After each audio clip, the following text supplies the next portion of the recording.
All right, so good morning, everyone, and you're welcome to today's class. And of course, the course is ECN 141, Principles of Macroeconomics. And the course will be taken by Professor Adioye and I, Iwebu. I will move straight to the lecture 2, which is National Income Accounting and circular flow of income. So that's the second lecture. I believe the prof has done a little bit of introduction to you on the concept of what macroeconomics is and all of that. And so I would go straight to the second lecture, which is National Income Accounting and circular flow of income. So my next slide. First of all, it is important. I just want to feel like reiterating some of the things the profs have said the other time so that you would have a little bit of context of what we are going to discuss or what we'll be discussing with respect to this particular course. And just to reiterate what are some of those things, first is you need to understand the concept of macroeconomics. I wouldn't be defining, what economics is today because obviously or definitely you are aware of what economics is and, what you've been exposed to as the concept of economics from your secondary school days. We know the popular definition and down to your university days now. Today, you are an undergraduate student. So I was just looking at that concept, principles of macroeconomics, okay? So we have two broad categories of economics, the microeconomics and the macroeconomics. But my concern is to talk about the macroeconomics.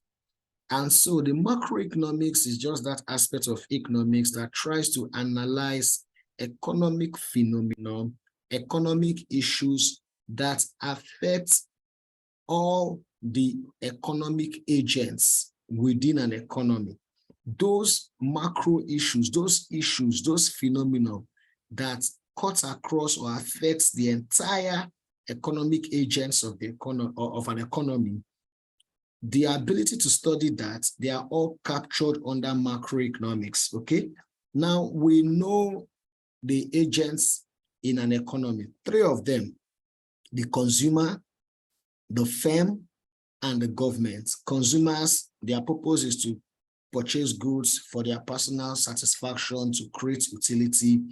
The firm, the purpose of the firm is to purchase goods for further production. And then the government helps to improve the welfare of both the consumers and the firm, okay? So those are the economic agents that we have. But there are some economic issues that affect the entire economic agents. Whenever we want to discuss that issue, that is what we talk about. That's what we mean by macroeconomics. For example, if I want to discuss the issue of inflation, increase in prices of goods, that price of goods cuts across and affects everybody. If the price of goods increases, the consumer will not be able to buy, the producer will be affected by buying, the government are the same. So when you are dealing with inflation, for example, that is an issue that affects the entire economic agents within the economy. Inflation or price increase is not peculiar to consumers. It is also applicable to producers. At the same time, it's also applicable to the government. So that issue will affect the entire economic agent. It becomes a macro issue, and that is macroeconomics. Another example is you talk about unemployment. Unemployment affects all the economic agents because if unemployment is high, the consumers will not be able to work and earn money.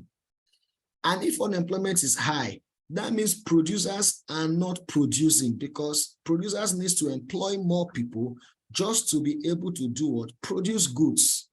And if unemployment is high, The government will be scared because people will think the government is not doing anything. So everybody will now be shouting at the government, unemployment, because there's no job, everything is worse, is bad. Everybody will be blaming the government, and the government will look like as if we are the cause of it all. So that is macroeconomics. That is macro issue because it affects the entire agents in the economy. So having said that concept of macroeconomics, and we understand that, the next thing we need to practically understand is what is the objective of macroeconomics? That is, what is the aim of macroeconomics? Why are we studying this principle of macroeconomics? What do we want to achieve? Now, I divided the aims into two. One is core. The other one is secondary. Core means the most important aim of macroeconomics, the critical or the most important aim of macroeconomics. And there are two: one, output growth, and two, price stability. So the purpose of macroeconomics is to ensure that output increases within the economy, okay, that GDP grows, our output grows within the economy. That is one of the first core critical aim of macroeconomics. And then the second one is price stability. Now, prices are stable. I shouldn't buy something, I shouldn't buy this phone for 10,000 naira today, and tomorrow it is now 10,003. Next tomorrow, 10,005. The next day, 10,009. And it keeps increasing. No.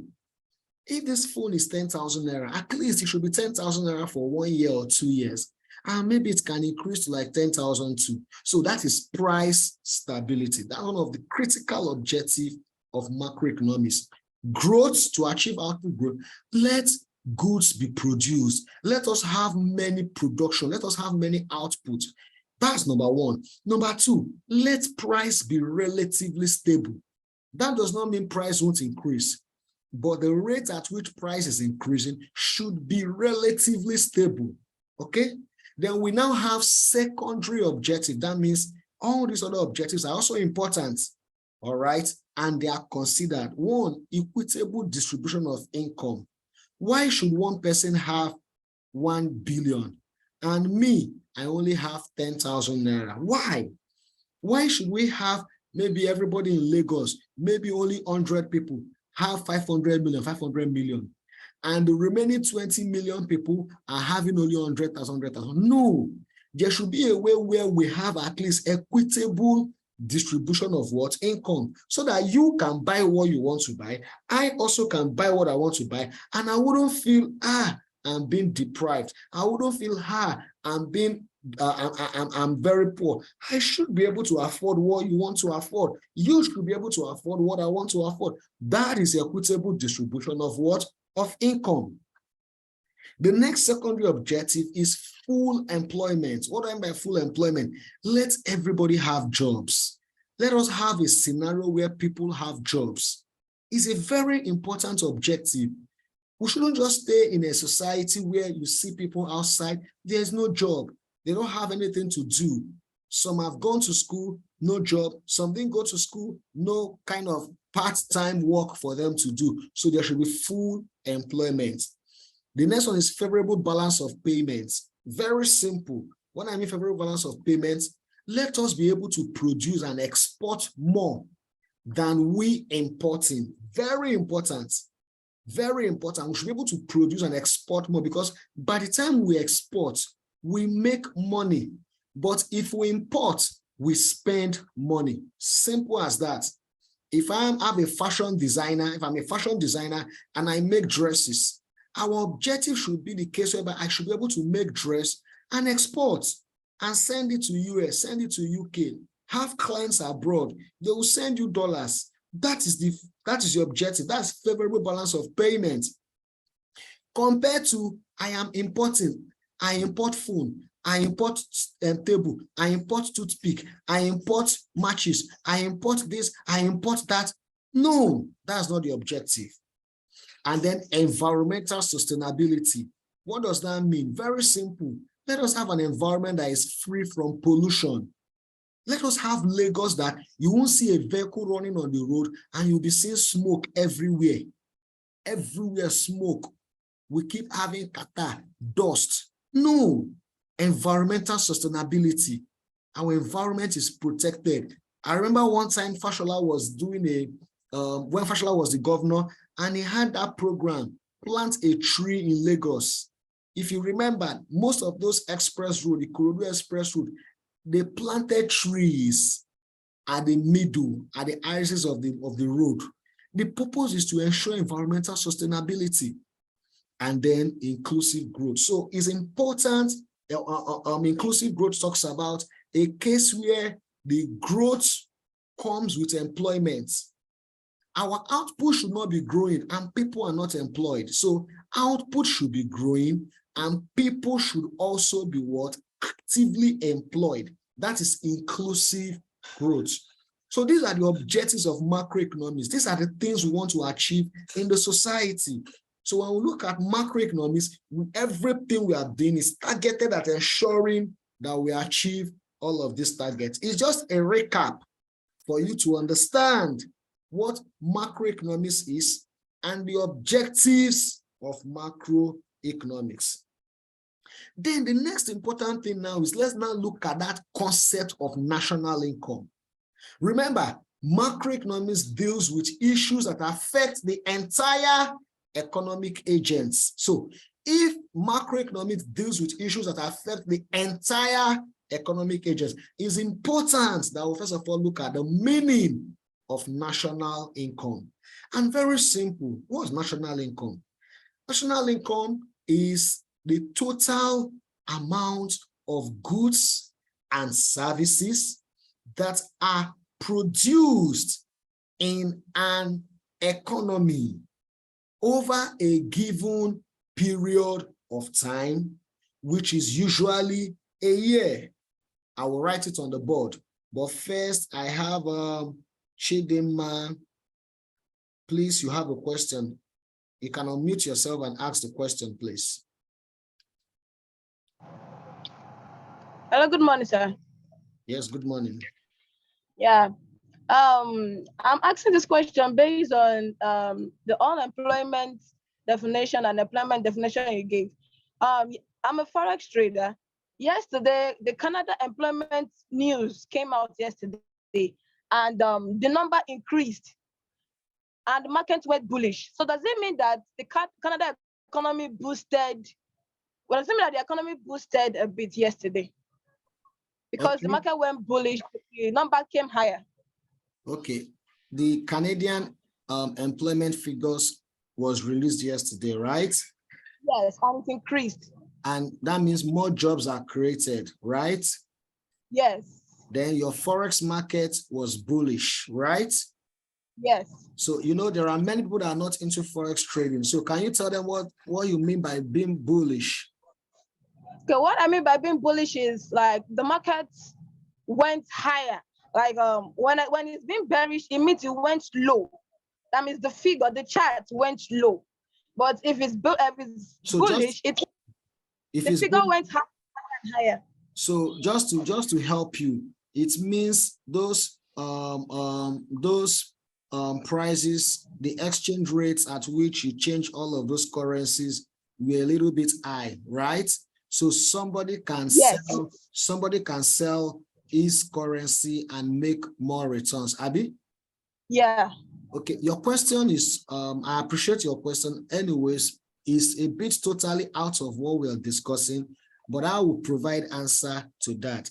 There is always a relationship between macroeconomic variables, which are employment, inflation, GDP, all right, exchange rate, and all of that.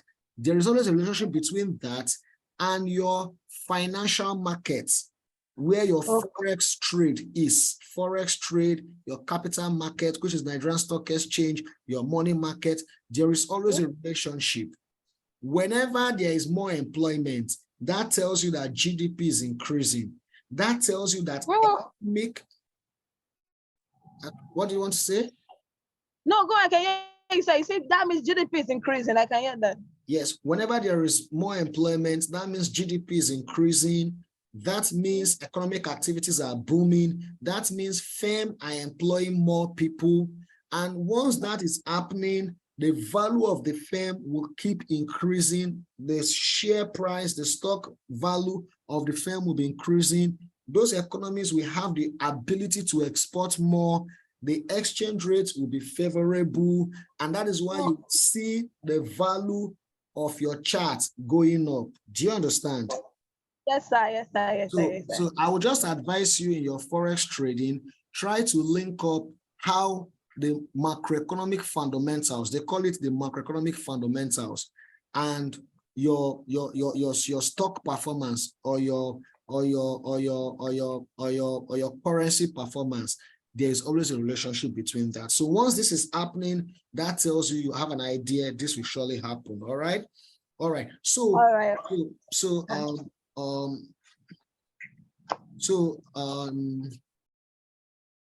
Now I would go to the meaning of the national income. And then I was making my definition then when I said national income,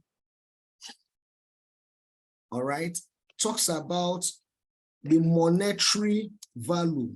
It's very important, monetary value of goods and services, okay, that are usually produced, okay, in an economy, okay, all right, over a defined period of time, and it is usually a year. Over a defined period of time, and it is usually a year. Okay, so what do I mean? These are the things you need to look at, the critical things I've said. One, national income is monetary value of goods and services. So what are those goods and services? For example, produce, let's say, and clothes. All right, let's say clothes. What are those clothes? Let's say corsets. That's a clothes. Okay, somebody else produces car. Okay, another person produces bicycle. Okay, another person produces shoes. Okay, another person produces gari. Another person produces rice. Okay, now let's look at this, all of these things. All of these, sorry, just 1 minute.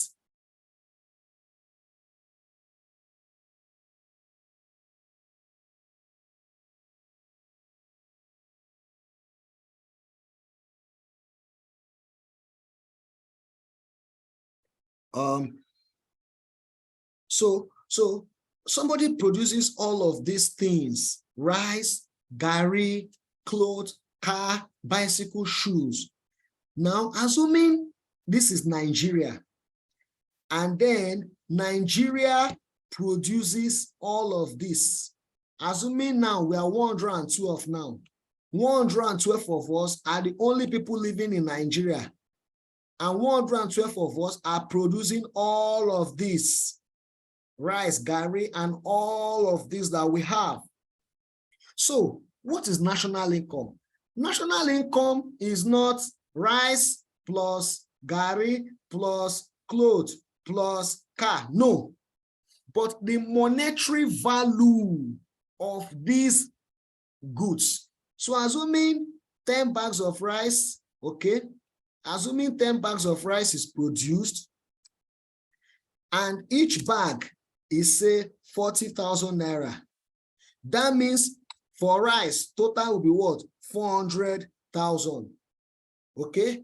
Assuming 20 bags of gari is produced, and each bag of gari, it's, say, 10,000 naira. Okay, that means the total Gary that is being produced will be what? Will be 200,000 naira. Clothes, I made 5 clothes, okay, 5 corsets. Each of them is 50,000 naira. So if each of them is 50,000 naira, that means the total is what? 250 what? Thousand naira. Car, 10 million. Let me say car is 5 million. All right. Bicycle, let me say it's 40,000. Okay. And then shoes, let me say shoes is 20,000. So national income is not rice plus Gary plus clothes plus car, no, but the monetary value, which is 400,000 plus 200,000 plus 250,000 plus 5 million plus 40,000 plus 20,000. So this is 600, 850, 890, 910. That's 5,910,000. So I can say national income in Nigeria, okay, that is being produced by 112 people is 5,910,000. Of course, this production must be for a particular year, let's say 2022. So that is national income. Are we together? National income. So it is the monetary value of goods and services. Goods, rice, Gary, services. Some people will serve as waiter. Those that go to club, they will have those that are waiting at the club. Those are services. All right. I am lecturing now, for example. I am providing services to you because the goods, you cannot see my goods, so it's services. I'm providing it to you. That is an example of what? The services I'm rendering. So the monetary value of those goods and services that is produced in an economy in Nigeria, in America, in China, in Ghana, over a period of time, 2022, it must be a period of time. It can't just be left vacuum. Anytime you produce, let's be calculating. No, it must be for a period of time, okay? And it's always usually what? A year. That is national what? Income, okay? All right. So having explained this concept of national income, it is now very important that we'll explain other items within a national income, such as GDP, GMP, NDP, NNP, NI, PI, disposable income, and cost of living. Let's explain them one by one. I return to my board. And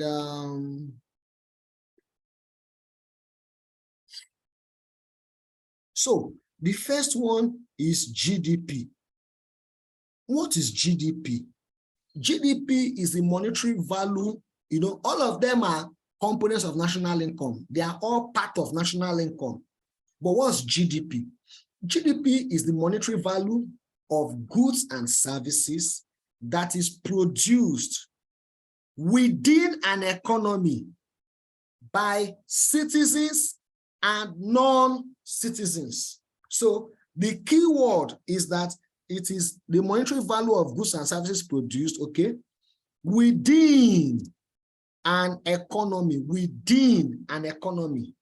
Example, Nigeria, within Nigeria, okay, by citizens and non-citizens. That's a critical word there. I need to write it very well, okay? GDP, okay, produced within an economy, okay, by citizens and non-citizens. That is what GDP. So whenever I'm looking at goods produced in Nigeria, by whether you are a Nigerian or you're not a Nigerian, that is GDP. So if I look at the goods produced by Nigerians, for example, who are those Nigerians? Let's take example, Ada, Bose, all right, Maria. These are Nigerians, goods produced by them. And then let's look at non-Nigerians. Who are those Nigerians? You know those Oyibo name now? Ronaldo, okay, is a non-Nigerian. Tiger Wood, okay, is a non-Nigerian. Abi, Sterling, okay, is a non-Nigerian. The goods produced by both Nigerians, who is Ada, Bose, Maria, and non-Nigerians, Ronaldo, Tiger Woods, Sterling, inside Nigeria, all right, is what we call what? GDP, is what we call GDP. Now, let's look at GNP. GNP, okay? I'm coming, Idowu, you will ask your question. Let's look at GNP. What about GNP? GNP is the monetary value of goods and services produced, okay, in an economy by the citizens only. Goods and services produced, okay, goods and services produced, okay, in an economy and abroad by citizens only. Very, very important. That is the key word, very important. By citizens only. Note it. Very important. That's gross national what? Product. So by the time I look at goods produced, okay, by citizens, who are the citizens? For example, I look at the goods produced by Ada, for example. And where is that Ada? Ada is in USA, but Ada is a Nigerian. I look at another goods produced by Bose. Bose is a Nigerian, but Bose is in Nigeria. I look at the one produced by Maria. Maria is in where? Maria is in Germany, but Maria is who? Is a Nigerian. I look at the goods produced by Stephen. Stephen is a Nigerian, but Stephen is in Iraq. Okay. What happens? The monetary value of the goods and services produced by citizens of Nigeria, whether they are in Nigeria or they are in abroad, is what we refer to as what? GNP.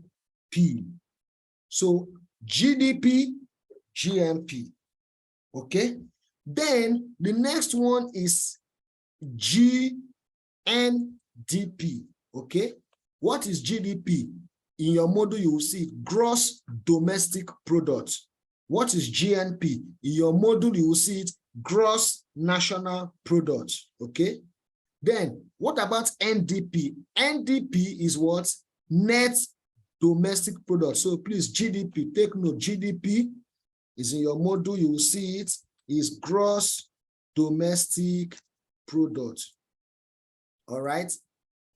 The next one is GNP. GNP is gross national product. Okay. Now, what about NDP? NDP is net domestic product. And NDP that is net domestic product is very simple. It's equals to what? GDP minus what? Depreciation. Let me explain when I say GDP minus depreciation. For example, okay, somebody's asking what are foreigners in Nigeria? In GNP, you don't include foreigners in Nigeria. All right. We don't include foreigners in Nigeria in GNP. It's only for citizens. So Bill Gates that is in Nigeria, Ronaldo that is in Nigeria, Wood that is in Nigeria. When we are calculating GMP, we will not consider them because I want American and I want people here. I think I want Britico. So I will not consider those people. But only Nigerians, both whether they are in Nigeria or they are in abroad, take note. You can never miss all these kind of questions. Then, what is NDP? NDP is GDP minus depreciation, which is gross domestic product less depreciation. Let me explain. You already know what GDP is, okay? I've explained what GDP is, but you must take away depreciation. Why? What is depreciation? For example, let's assuming that Bosse is involved in making of clothes.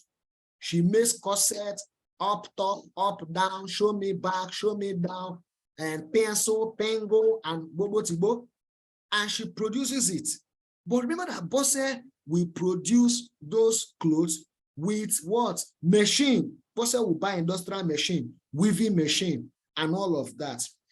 If Bosse bought a new machine January this year, machine to 2 and low buy you know that by December 31st, that machine will not be like the way it was in January because of wear and tear, because of depreciation. So that machine would have likely be worn out, you know. Maybe it will be peeling, pin has broken, you need to service it, this one. So Bosse will be saving a particular amount of money every year. That is what we call provision for depreciation, that machine more than 200,000 no. Year one by 2023, must save 25,000. Next year, must do 25,000. Next year, so that in the next 5 years, machine mati go, you know, machine would have been worn out, you know, and when the machine has worn out, what would then happen? She will need to buy a new one. So GNDP, which is net domestic product, is your total GDP, then you take away depreciation. So if for year one, that machine we will use it, you will take away 25,000. Assuming you made 500,000 for 2023, which is GDP, NDP will now be 500,000 minus 25,000 naira, which is the money you are making provision for what? Depreciation. It is not wise for you just be doing your GDP, and you are not considering your depreciation. Then the next one is what? NNP, which is net national what? Product. And what is net national product? The same thing. It is the same thing as what? Gross national product minus what? Depreciation. Of course, you know what your gross national product is. The monetary value of goods and services produced by only Nigerians, whether they are in abroad or they are in Nigeria. Take away depreciation from it. That is your net national what? Product. Then, what is personal income? Personal income. Okay. What is personal income? That is the what? Income of households in an economy. Income of what? Households in an what? Economy. Don't worry, at your level year one, you are only meant to know all these definitions. For you to calculate personal income in your year two, you will know that. But also it is the income of households. Remember, I told you that we have households, which are consumers, we have firms, we have the government.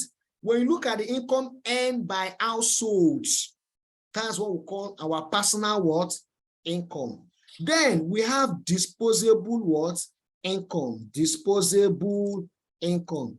And what is this disposable income? Disposable income is what? Personal income minus what? Depreciation. Personal income minus what? Depreciation. That's disposable what? Income. Which is, sorry, I'm sorry, no. Sorry. Personal income is, and disposable income is personal income minus tax. minus tax. Disposable income is equals to personal income minus what? Tax, which is income tax. Personal income minus what? Tax. That is what? Disposable what? Income. So your disposable income is all the income I earn now, and I take away my what? My tax. These are the concepts. The last one is cost of living. The cost of living is measured by the changes in prices, changes in price of goods, which is otherwise called what? Inflation. So how do I measure my cost of living? Is the changes in the price of goods, because the changes in the price of goods will tell me what money can buy. All right, what money can buy. So these are the terms you need to know: GMP, GDP, NDP, NNP, personal income, disposable income, and cost of living. Yes, question, please. Peter Robinson. Okay, sorry, let me unmute you, Peter. Yeah, your question. So my question is around the depreciation. Please, can you just go over it once again?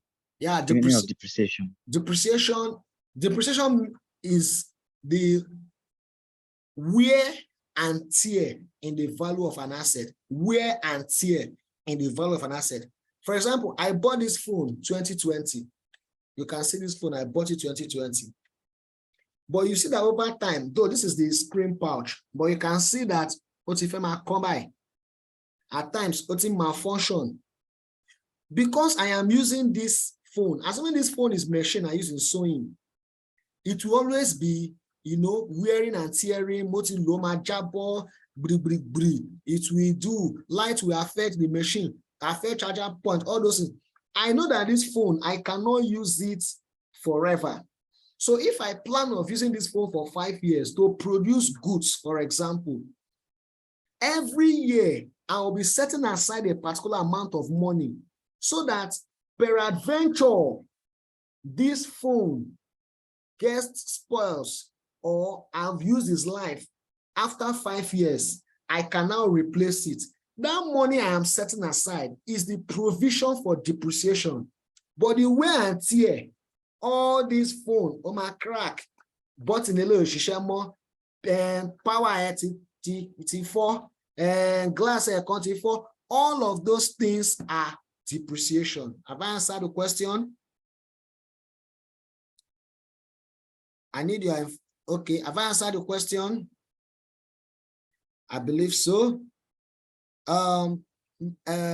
Marcel. Isobele, Marcel, unmute your question, please. You are on mute, please, your question. Okay. Fumilayo, your question.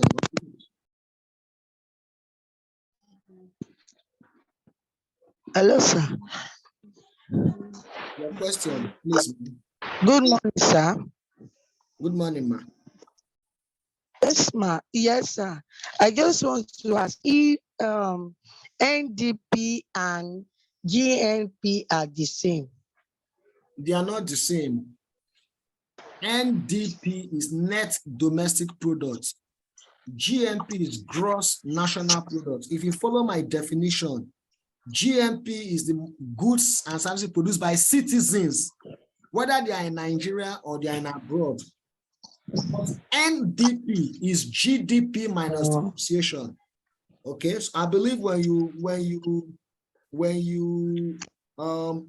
watch this video again, when I upload it on the YouTube, you'll be able to have a better understanding of it again. Yes, ma'am. All right. Yes, thank you. Titi Layo. You are asking me a lot of questions. I'm sorry, I'm coming, please. Sorry, yeah, good morning. I know you have a lot of questions, but I'm meant to understand that the class is supposed to be 1 hour, but I don't mind extending the 1 hour, except you have classes after that, because I really have a target to meet. But you're asking questions. So anyway, let me hear your questions because it's part of lecture. So Titilayo, please, your question. Microeconomics, the meaning. For micro, I just want to introduce you to macro because the course is principles of macro. So by the time you do principles of micro, you will be taught what microeconomics is. It's just that aspect of it that deals with specific economic agents, specific economic agents issues, consumer, the things that relate to consumers alone that does not concern firm, confirm. The things that relate to firms alone, and it has to do with consumers. That's microeconomics, has to do with that. Adedayo. Thank you, sir. Wow. Hey, I'm having plenty answers. Adedayo, please, your question. Hello. Good morning. Good morning. Hello, good morning. Yes, okay, let's make this fast. Save. Hello, good morning. You the can question do away, is sorry, please. determination of cost of living. Let's do it this way. You can do away with good morning, sir. Good morning, ma. Just leave the good morning, good morning. Once I ask the question so that we can be a bit fast because we really don't have a lot of time. Yes, Adedayo. Okay, I want to ask, what is the determination of cost of living? How can we determine the cost of living? The inflation will determine the cost of living. The inflation figure tells you the cost of living. So if inflation is 15%, that tells you your cost of living is high. If inflation now increases from 15% to 20%, that tells you the cost of living is increasing. That's why now we say that's why inflation is 20-something percent. Rice, everything. Cost of living is expensive, is increasing, is measured by inflation. When you get to your year 2, you'll be exposed to how to calculate inflation. But just know it's principles. Know now that how do I measure my cost of living? Inflation. Can I answer the question? Huh? Jacinta.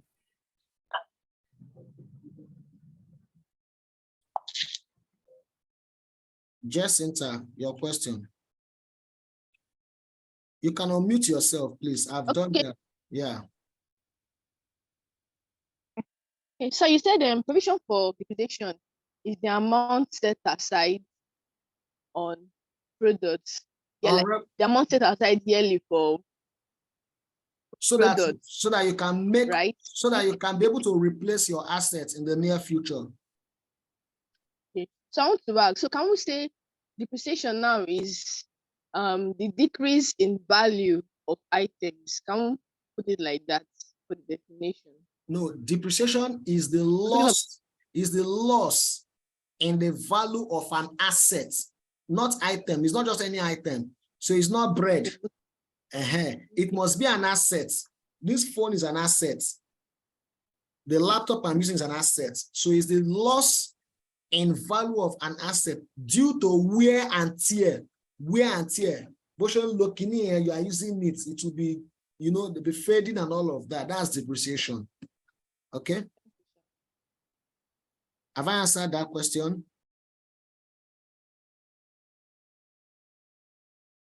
Okay. Sheriff.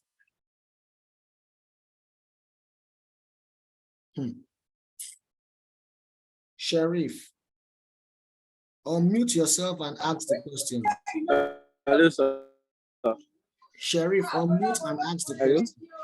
Leave the hello, leave the sir, just ask the question straight. Hello, can you hear me? I can hear you.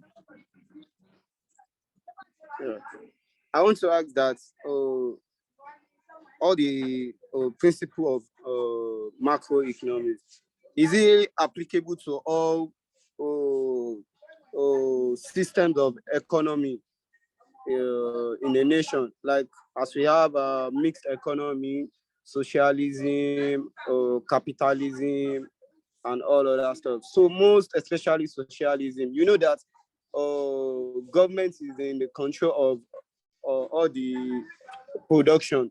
So is it possible for them to have something like GNP, when goods and services are in when GDP, when the monetary values of goods and services produced within an economy by both citizens and non-citizens? You know, in socialism, citizens are not given right to produce any goods because it's the government that controls the production of goods and services in the economy. So I just want to ask that, is it applicable to is the principles of macroeconomics applicable to all the systems of economy? Thank you. Principles of macroeconomics is a course, is a topic. Macroeconomics deals with economic issues that affect the entire systems of the economy. GDP, GNP, they are all concepts of national income. Let's get all of these concepts straight. Okay. Anytime I produce something in an economy, I'll either measure it with GDP or GNP or NDP or NNP. It has nothing to do with the economic system operating in the economy. Economic system operating is when you have your socialism, capitalism, and communism. And when we say socialism, socialism does not mean private individuals do not produce, but it is the government that controls the production. Of course, North Korea today is a typical example of a pure socialist economy, but that does not mean people are not involved in production now.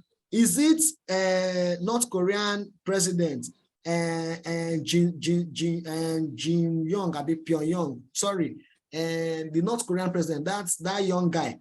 Is he the one producing the clothes they are using? Is he the one producing food? No, now people will always be involved in production. So for the fact that we have a pure socialist does not mean people are not involved in production. But when we talk about control and ownership, ownership is different from being involved. Dangote is the owner Dangote is the owner of Dangote Cement. But is he the one producing cement? He's not the one now. He has over 10,000 workers or 500 workers or 2,000 workers that are involved in producing cement. So whenever those people are involved in producing that cement and they are citizens and non-citizens, you now look at GDP. When you now want to look at only the citizens, you talk about what? GNP. Do you understand? Are you with me?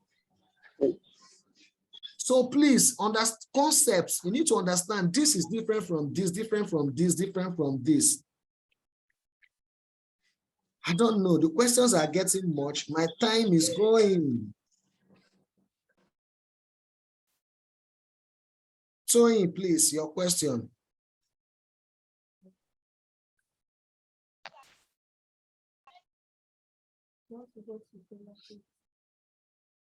Tony, your question. Tony, you don't have question again. Okay. Marcel, you've asked your question. Okay. Yes, sir. Hello? I will just clarification. I want to know if there's a difference between depreciation and capital consumption allowance. No, provision for depreciation is capital consumption allowance. Oh, okay. Thank you very much, sir. Provision for depreciation. Capital consumption is depreciation. But when you make an allowance for it, you are providing for it. Okay. Thank you, sir. Yeah. Mary. Okay, sir. Okay, sir. Sir, please, I want to ask, which agency calculates this national income? National Bureau of Statistics. For Nigeria. And that is why I will still get National Bureau of Statistics.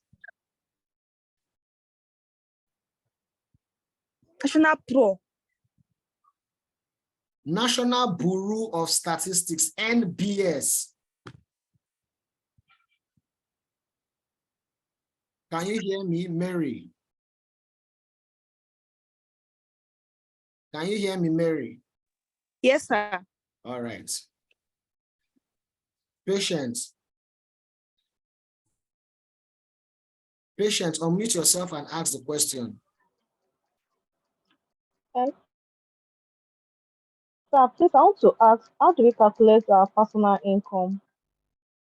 Yeah, can you hear me? We will get there. We have not reached there. All right. Please, the person bearing iPhone, I don't appreciate I can't be calling you iPhone. So please, I will allow you now, but please make sure your name is safe. That's only way I can know who is talking, okay? So iPhone, your question.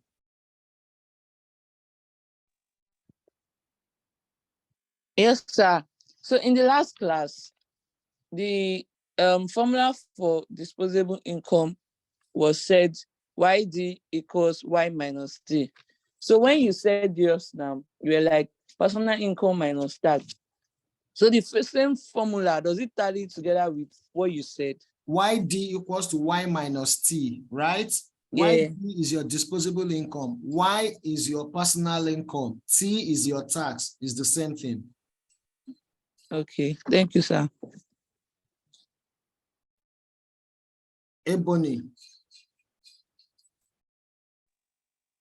Yes, sir. I just wanted to ask, how does one apply the principles of macroeconomics to the current crisis we're experiencing as a nation with the currency as well as the fuel scarcity? Yeah, that's a very, that's, okay, are you done? Yeah. You said, are you done?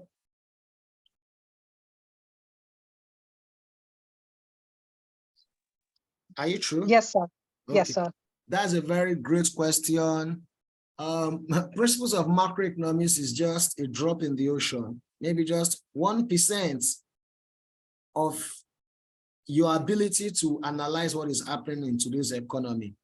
You need a lot of other issues, advanced macroeconomics, okay, for you to be able to appreciate what I want to explain. If I should take the next 5 minutes to explain what is happening in Nigeria, it will be out of context, it will be out of your scope, because there are other terms I will be mentioning, and it's assumed that you don't understand that particular term as at this point.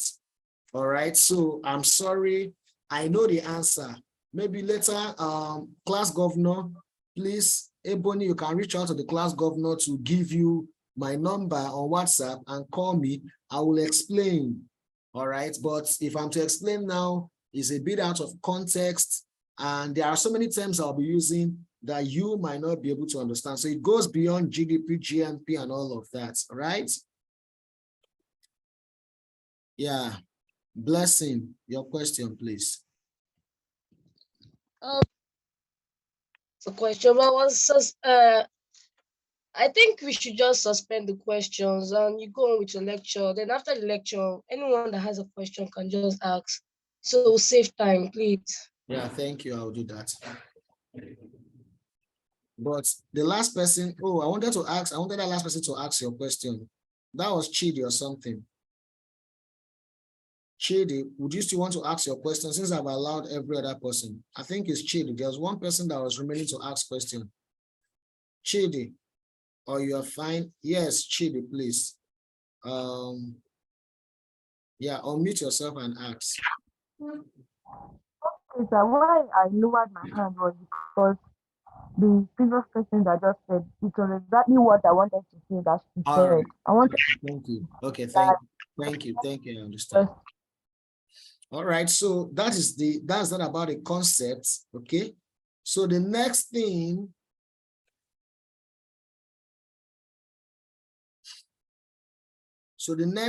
now is for us to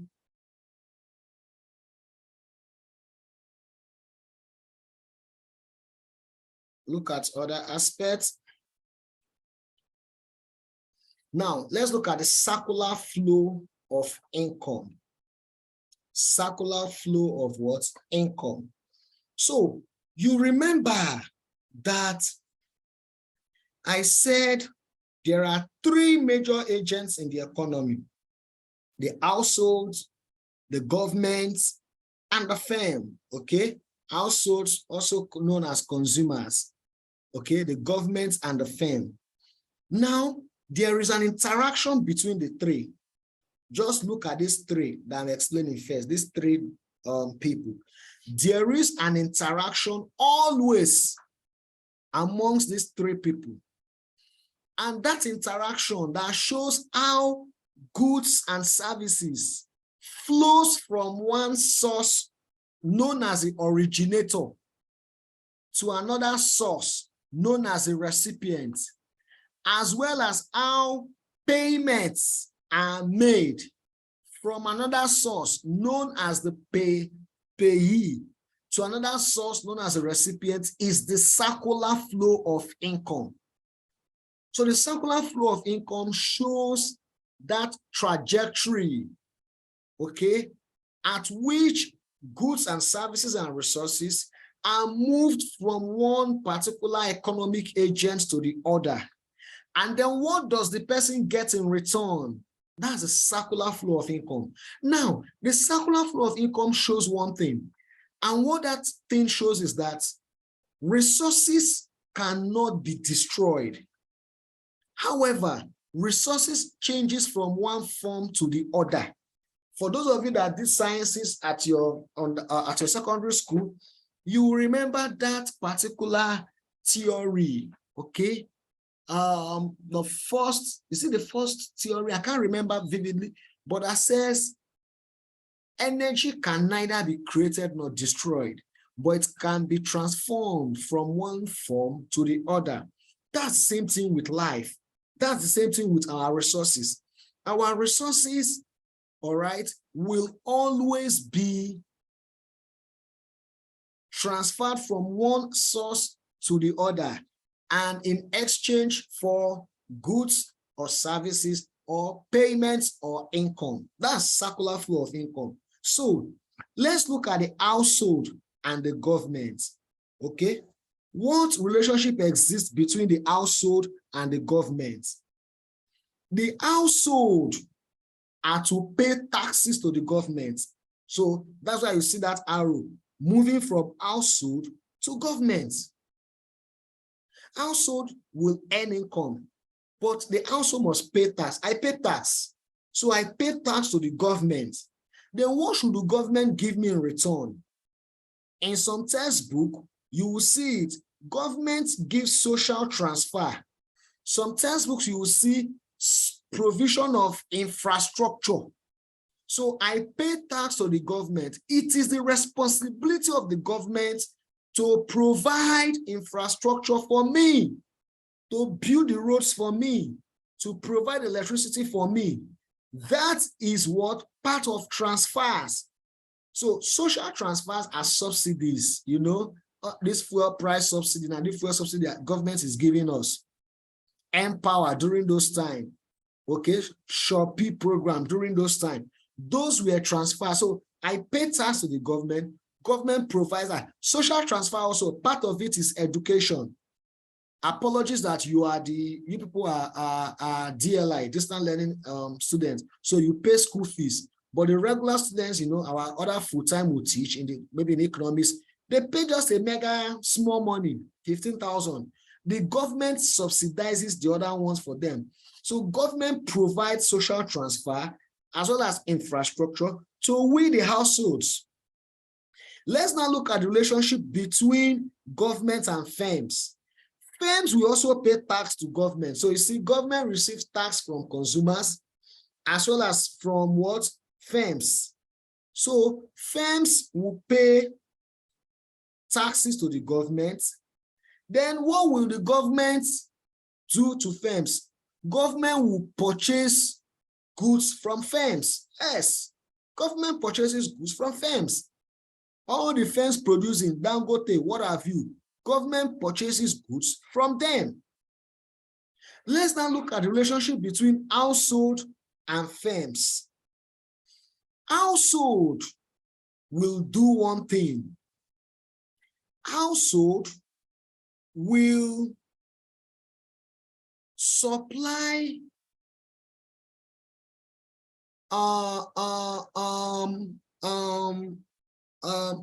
household. Sorry, this chart is not complete. I should send a complete chart to the governor. Household will supply labor, provide labor services, provide capital to firms. For example, now I'm a household, I'm a consumer. I will save my money in the bank. Bank will be using my money to provide capital to firms.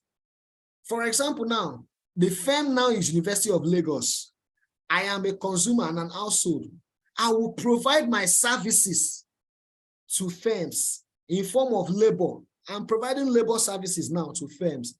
Then what will the firm give me back? Firms will pay me wages. Firms will pay me dividends. You can see it.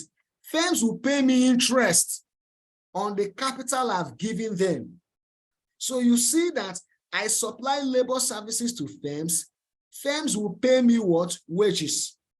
On the other way around also, I will purchase goods and services from firms also. All right? Firms will supply me the goods and services while I will pay for the goods and services that I'm doing what? I'm buying from firms. All right? At your level, you will only be limited to the household, the government, and the firm. This particular chart is for 200 level, you know, so I will bring a simpler chart for you. Only all you need to know is between household, government, and firm. The one of rest of the world and all of that is while you are in year 2. That's when you will talk about that. Now, let's look at the different approaches of measuring national income. There are 3 different approaches of measuring national income. Sorry, Kudus, your hand has been up. Is it urgent? Is it a matter of emergency? Oh yeah, what is it, Kudus? Your hand has been up. Kudus, unmute yourself.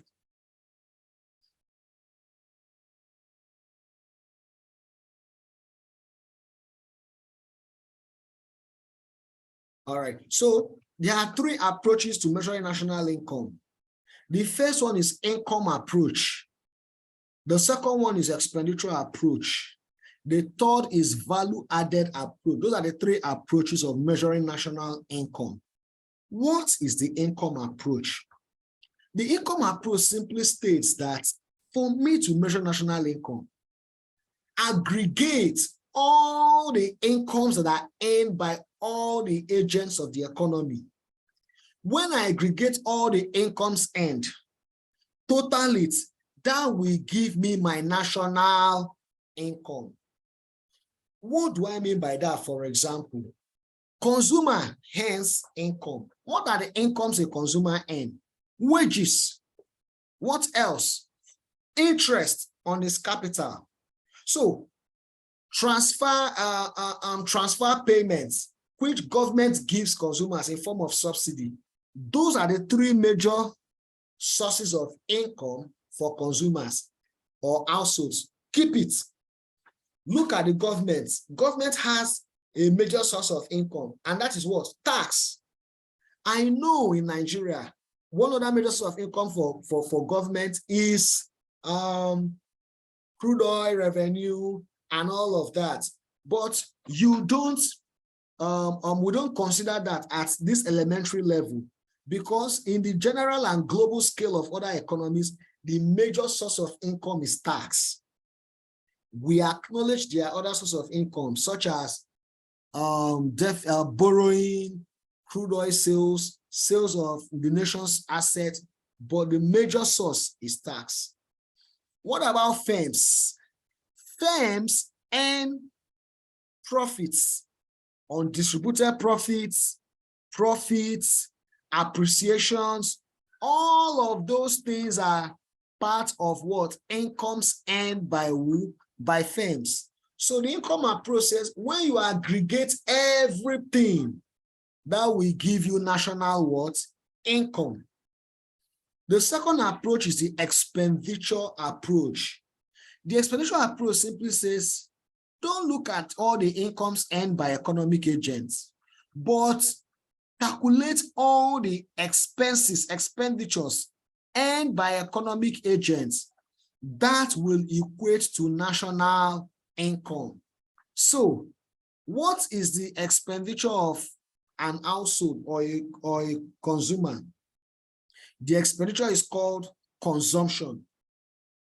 What is the expenditure of the government? The expenditure of the government is called government expenditure. What is the expenditure of the investors? The expenditure of the investors is called gross investment, or you call it investment. All right. Now, when we get to the example, I will show you what you do to indirect taxes.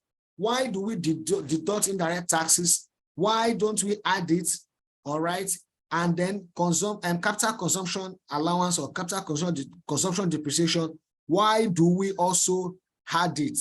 Or why should we less it? When we get to the example, I will show you. Then the last one is value-added approach. Now, another approach came up and people were like, for me to estimate my national income, why don't I consider all the output produced by economic agents? All the outputs produced by economic agents. All right. However, there was a critical issue there when we talk about that. And what is the critical issue there? Or what is the major concern? The major concern is this, that if I consider all the output produced by economic agents, then there's a possibility of double counting. Why? For example, Iyamoria output is what? Fufu and gbegiri àti ila. No, I didn't get it too. Gbegiri and ewedu àti omi ọbẹ̀. That is the output of who? Iya Moria. Okay. Now we have Mama Tega. Mama Tega's output. Mama Tega's output is Gare. Okay. So let me convert Iyamoria's output to be Eba. So Mama Tega's output is Gare, yam, and vegetable. She sells it at Oyibo market. Then we have Papa Buchi. Papa Buchi's output is cassava. Okay. And yam tuber. What will you notice? You will notice that here, for Iyamoria to make eba and ewedu, Iyamoria must buy gari and vegetable from Mama Tega. For Mama Tega to sell gari, make gari and vegetable, Mama Tega must buy cassava from who? Papa Buchi.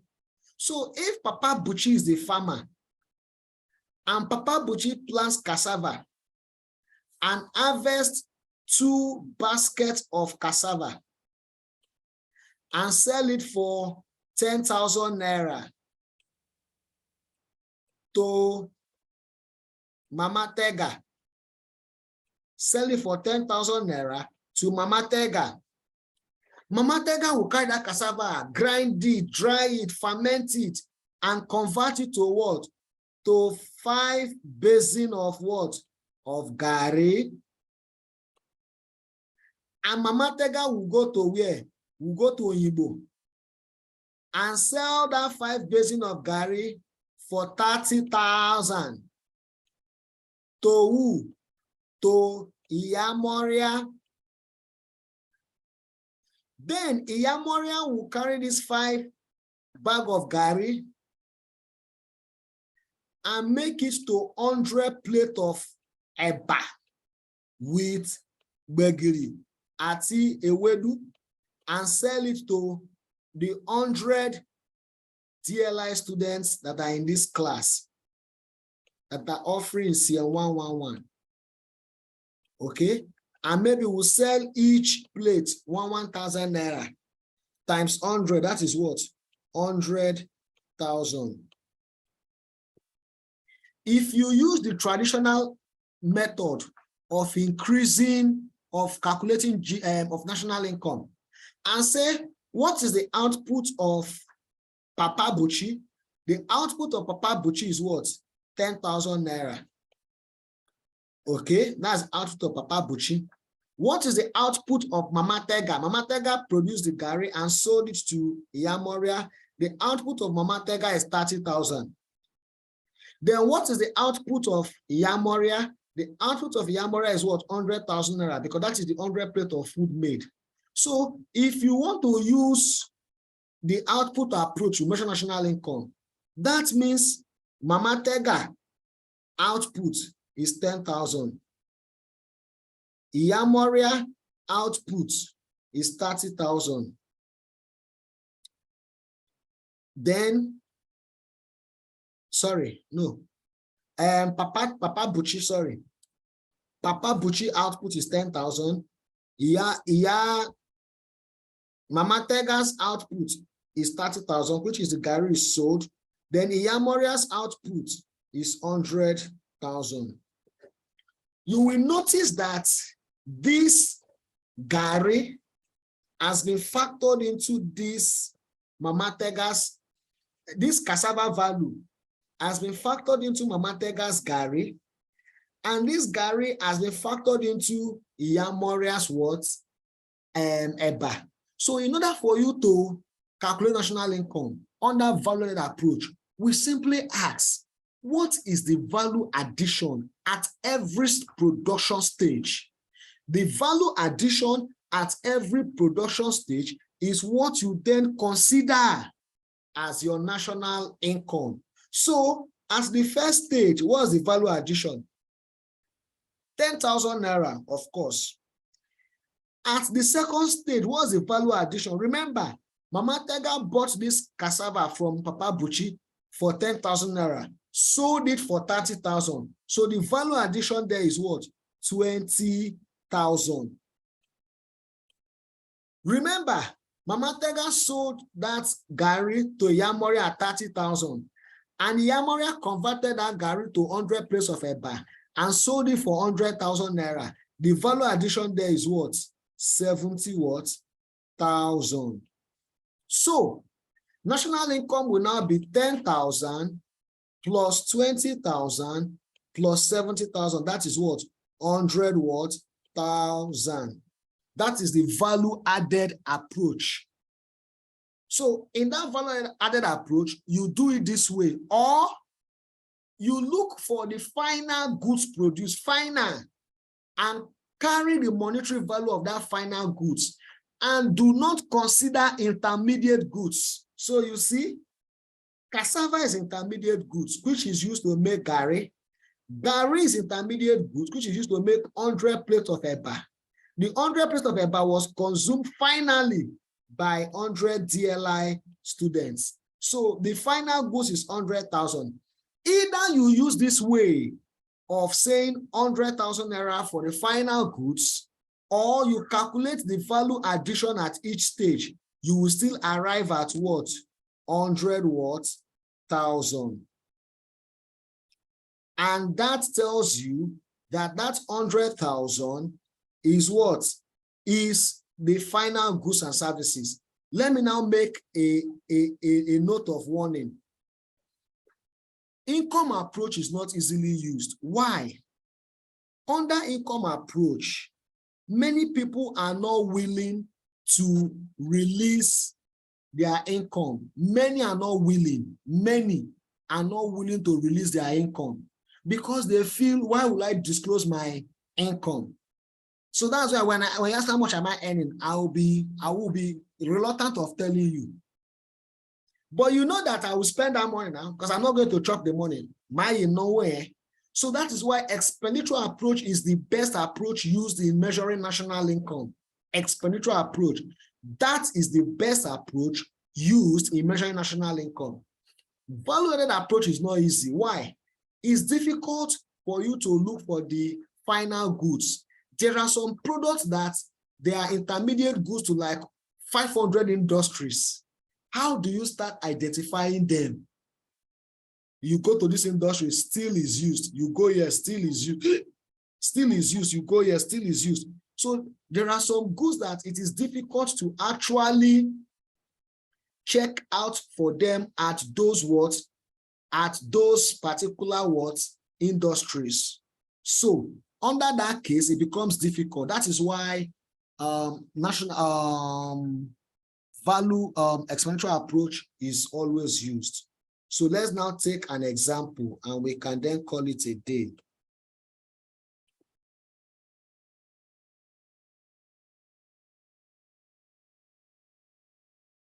So let's look at this example. It says compute national income from the following using your income approach, expenditure approach, and value added approach. Okay, these are the values. I will copy all of this to Excel, all right, so that we will quickly use Excel. And then don't worry, I will share this slide with you, the Excel with you and everything. So let me copy it from Excel, copy it to Excel, and then we can now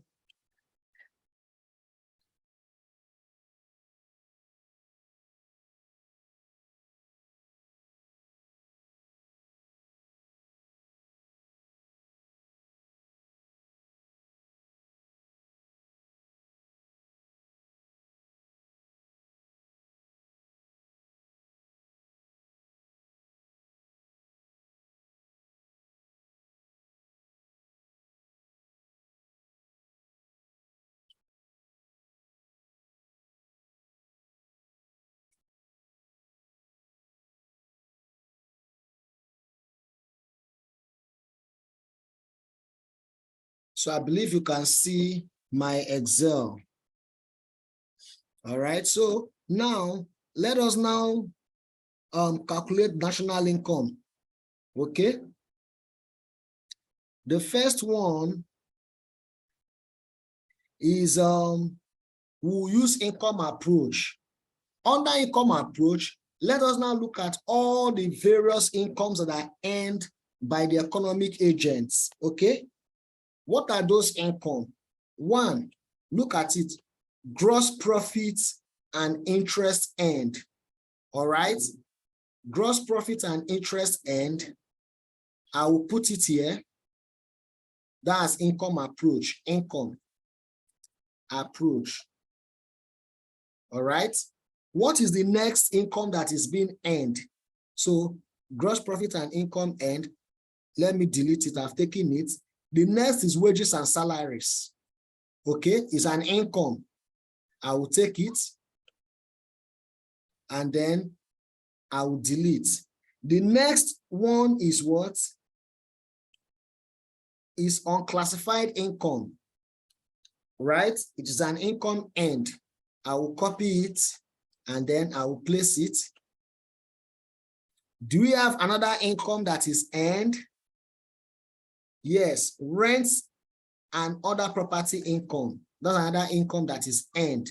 So I don't think there's another income there. What will I do? I will total it to get the national what? Income. So my national income is 2,386.8. The next approach is expenditure. Remember, under expenditure approach, I will look for all the what? Expenses of what?